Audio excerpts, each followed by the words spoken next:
The Home Secretary Theresa May has been warned she could be condemning a woman to certain death if she goes ahead with plans to order her deportation next week. Rosa Carlu came to Britain from Nigeria 8 years ago to study, and she had to have a kidney transplant after falling ill. Well, her student visa is now expired, and if she's sent back to Nigeria, she will not be able to acquire the drugs that are keeping her alive, as Fatima Manji reports. 8 years ago, at the age of 40, Rosa Carlu left Nigeria for the very first time.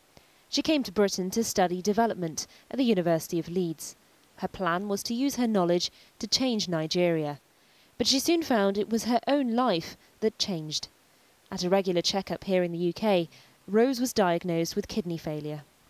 So I cried because I felt I was alone and I was in a strange land. It's like my dreams were going to shatter because my intention was to get my degree and go back to my country. For the next 4 years, for 4 hours each day, Rose was on dialysis. But no longer so alone. Friends from her church and charities she volunteers with rallied round. Then Rose couldn't believe her luck. She managed to get a kidney transplant, allowing her to live a healthy life. But it meant she needs anti-rejection drugs for the rest of her life. And those drugs aren't easily available in Nigeria. Only the rich and powerful can realistically obtain them.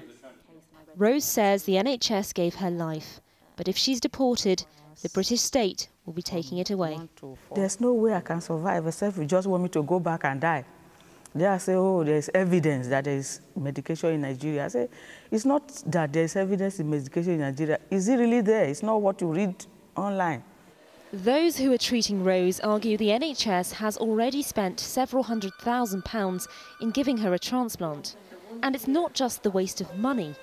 Her renal specialist says if the kidney is wasted, the entire system of organ donation could be endangered.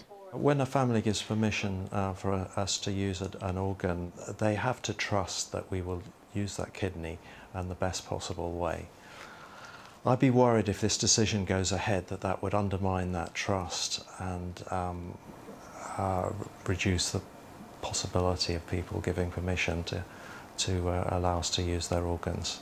What will happen to Rose if she's sent back? We would send her back with an adequate supply of anti-rejection treatment, which would last several months. What would happen at the end of that period is a bit difficult to tell, but I don't think the kidney would last very long.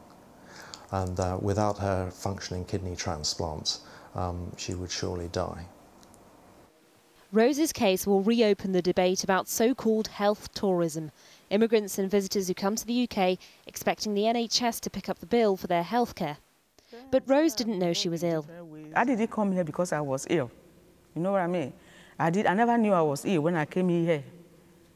You know, it's not many people that will be flooding into UK because, like, I never knew there was anything like NHS in England when I came in. I never knew. So the argument that many more people will be coming in is not tenable. But if the Home Secretary lets her stay, could Britain become responsible for the long-term healthcare of foreign nationals and those on short-stay visas? Well, I think a very good reason for the Home Secretary to take a personal decision using her discretion is that then doesn't set a precedent. If she believes that this particular case has such merit and such compassionate grounds, then she can grant that.